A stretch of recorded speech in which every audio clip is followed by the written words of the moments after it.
Chapter 1, 111, 6th year, Separation.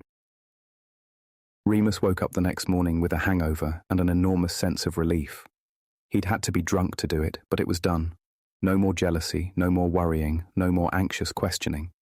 The key now, he decided, was maintaining a distance and building barriers. By the time he had finished his shower on the morning after his 17th birthday, Remus had a plan of action. He would close the door on whatever his relationship with Sirius had been. It was fine to look upon Christmas as a fond memory or to feel a little bit lonelier, a little less whole. But this was entirely necessary, both for his health and his sanity. Sirius was not the whole world, as much as he might seem it sometimes. Remus had demonstrated this almost immediately. Upon exiting the bathroom, he bumped into James, who looked as though he hadn't touched a drop of liquor the night before, despite having had just as much as everyone else. That infuriating pot of good fortune apparently applied to hangovers too. "Morning, Mooney," he grinned, rosy-cheeked in his Quidditch robes. Today was not a practice day, but why should that stop James? He raised his broom. "Fancy a spin around the pitch?" This was an old joke, he always asked, and Remus always pulled a face. Remus glanced at the two made beds, and the two with the curtains still closed, where presumably Peter and Sirius were still fast asleep. "Yeah, go on then." Eh? James stopped in his tracks. Remus nodded, casually. "I'll go with you. I ought to get better at flying. Might be useful when we finish school. I've got your old broom somewhere. Let me dig it out." Credit to James, after his initial surprise, he was all for the idea and even held his tongue when he saw the state of Remus's dusty, neglected broomstick. He simply offered to polish it, then led Remus down to the Quidditch pitch, jabbering about simple, basic exercises to get your confidence up. And it wasn't awful. James was a very patient teacher, and Remus felt in safe hands. The bespectacled boy didn't even laugh after the third time he fell off. Afterwards, Remus felt he even understood James a little better. It was a very wholesome feeling, walking back to breakfast, hungry and aching and full of energy. This first experiment had gone so well, in fact, that Remus decided he would say yes to anything his friends asked of him from now on. In this way, he would keep himself busy until Sirius went back to being whatever he'd been before. At breakfast, they were greeted by a row of red-eyed, sickly-faced Gryffindors, all leaning sleepily on their elbows, Mary and Marlene sitting back-to-back, propping each other up. "Christ, you've not been exercising! Bloody lunatics!" Mary squinted at James and Remus. "You went, Mooney?" Sirius looked up, wincing and rubbing his apparently sore neck. Remus just gave him a small shrug, then looked away. Sirius didn't try to talk to him again. They were halfway through the meal. Remus, as usual, eating half his body weight in fried bread, eggs, baked beans and bacon, everyone else picking at their own plate with faintly nauseous expressions, or else nursing a large mug of black coffee, when Lily straightened up, eyes wide suddenly, as if electrified. "Oh shit! Potter!" she said, then kicked James under the table. She hissed. "We never gave Remus his present." "You and James got me a present. Together." James smirked at her and Remus raised an eyebrow. "We all did, and there's no need to beat me up, Evans. I've got it right here." James laughed. He withdrew a brown leather box from his robes. It was about the size of his hand, smooth and expensive-looking, with a gold-embossed border. It looked like the sort of thing girls kept their pricier jewellery in. "You all. I hope you didn't spend too much. You know I can't." Remus accepted the box curiously. "Oh, shut your face, Mooney. We had a whip round for you. Almost everyone in Gryffindor wanted to put in." Peter yawned, prodding his porridge dazedly. "Not just Gryffindor either. Nearly everyone we asked, even some teachers." Marlene grinned. Remus was just looking down at the box now because he knew he had probably gone red. Some hot, sickly bubble of emotion was burning his throat, so he swallowed hard, which didn't help. "Open it, Remus." He heard Lily's voice. He pried it apart, and the box sprang open in a pleasingly neat motion. The interior was midnight blue velvet, and nestled among the folds was the most beautiful piece of treasure Remus had ever seen. It was a golden pocket watch on a long, fine chain, polished to a high shine so that it was practically glowing. The case was decorated with intricate, vine-like swirls and patterns surrounding a shield at the centre which had been engraved in elaborate script with his initials, RJL. He snapped it open with the lightest touch and saw inside that the clock face was mother of pearl and shimmered gorgeously beneath the golden hands which ticked away reassuringly. The other half seemed to contain a compass.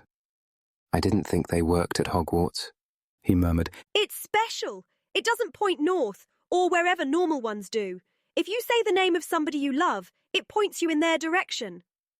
Try it out, Mooney. James encouraged. Remus looked up at his friends nervously, then quickly raised the watch to his mouth and whispered, Lily Evans. At once, the needle spun into place, pointing directly across the table. Lily grinned bashfully. James kicked him under the table. Bloody ladies, man. You're all amazing. Bloody amazing. Remus said, hoping he didn't sound too choked up. For the first week, Remus's new regime seemed pretty effective. It certainly kept him busy.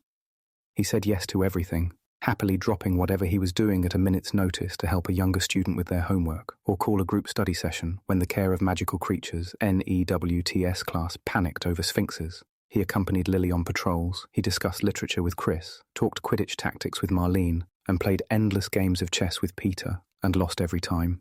He was the angel of Gryffindor Tower. Because Sirius was not the only thing Remus was ignoring, the old shoebox Dumbledore had given him sat underneath his bed still, gathering dust and unopened, as it probably had been for many years, perhaps on some shelf in Matron's office. Why was it a shoebox, Remus wondered, as he tossed and turned in his bed every night? Something so mundane, so everyday, it made whatever was inside seem all the more terrifying. Trust Matron to be so heartlessly practical, it wasn't even from a good shoe shop, like Clark's or Johnson's. It was an economy brand, like everything else he'd ever received at St. Edmund's. The box might have contained any number of things, and it wasn't that Remus wasn't curious. It wasn't as if he didn't try to imagine what was in there. Deeds to a house he could go and live in, that would be pretty brilliant.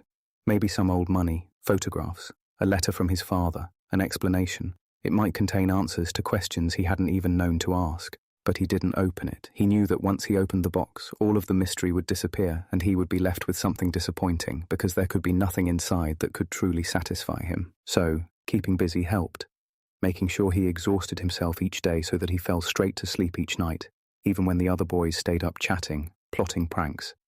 But Sirius himself helped too. By some incredible twist of fate, he appeared to be giving Remus space. If Sirius remembered Remus's harsh words from the night of the party, then he didn't mention it. But he didn't try to get him alone, or treat him with any kind of resentment or disdain. Remus surmised that Sirius had either. For Remus, with exams on the horizon, option 2 was by far the most preferable, so he decided to believe it.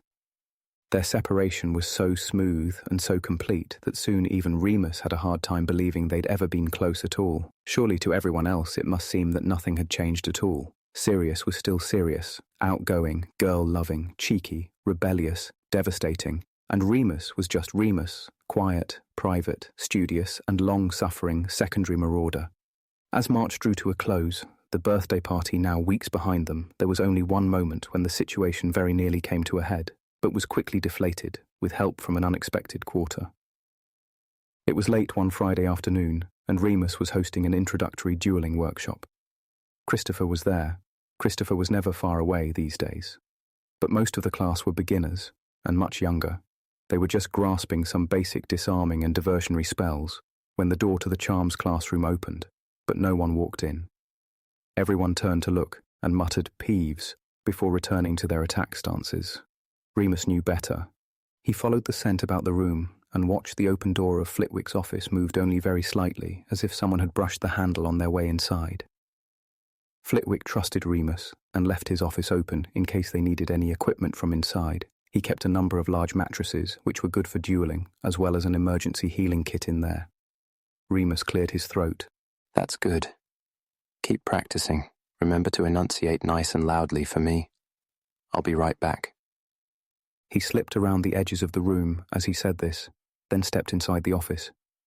Sirius, get out, this isn't. I'm just hiding from Filch. Have a heart, Mooney.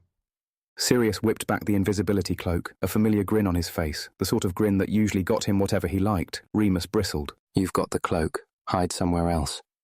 I'm nearly finished in here anyway. They'll be leaving in a minute. Well, then it's no big deal, is it? I'll just stay till they're all gone. Might even learn something. Remus, are you okay in there? A tap at the door. Christopher. Yeah, sorry. Remus gave Sirius one last furious glance before stepping out. Sirius grinned and vanished again. Remus left the door open, and he knew that Sirius had got bored and left the office. Remus pictured him leaning casually against the wall, observing with a wry smile. Remus carried on teaching as best he could, trying to ignore the distraction. He felt horribly exposed, being watched like that, knowing that Sirius was so near. When the class finally finished, Remus ushered them all out, saying that the room was needed for something else. Everyone left, chattering excitedly about the weekend ahead, everyone except Christopher. I'll help you clear up, He said, eagerly, as the last few students filtered out, shouting their goodbyes to Remus as they went. Christopher and Remus made short work of rearranging the Charms classroom, restoring it to its usual orderliness. He could feel Sirius watching them the whole time, the hairs on the back of his neck standing up. Did you read that book? The Charioteer?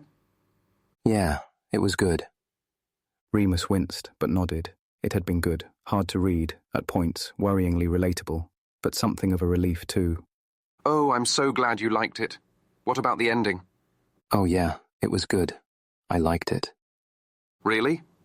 I didn't. I wish Laurie had picked Andrew, don't you? Christopher wrinkled his nose.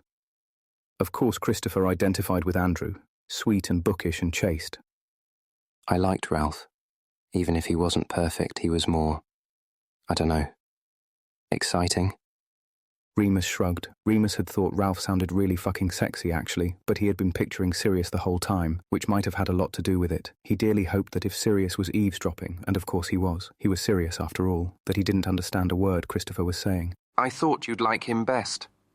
He reminded me a bit of your friend, Sirius Black. Christopher said, with a note of sadness. He was standing next to Remus now, his satchel over one shoulder, ready to go. Just go, Remus begged, inwardly. Oh? That got his attention, and Sirius's too. Remus could practically feel him straighten up. Yeah. Sorry, but it's pretty obvious you have a bit of a thing for him. Christopher smiled coyly. Remus just blinked, struck dumb. Christopher laughed softly. It's a waste of time, Remus. Can't you see that? Yeah, he's beautiful and everything, but he's clearly girl mad. You ought to... I mean, you deserve someone who cares about you as much as you care about them. Christopher, I don't. Christopher cut him off with a kiss. He just reached up and kissed Remus, as if it was that easy. Remus's first instinct was to push him away. This was nothing like what he'd wanted. Fortunately, it was only the briefest brush of the lips. Oh, Chris. You're such a good mate, and... Remus breathed. Oh shit. He shouldn't have said mate. Mate was the worst possible word. He could practically see Christopher's heart break, but only for a moment before that pure blood, stiff upper lip took over. He shook his head, stepped back. It's fine, honestly. I'd rather be friends than not, if that's all we can be. Remus ached. Come on, it's steak and kidney pie tonight, your favourite. Christopher smiled, as if nothing had happened. They left the classroom, just the two of them, and Remus quietly closed the door behind him to avoid suspicion.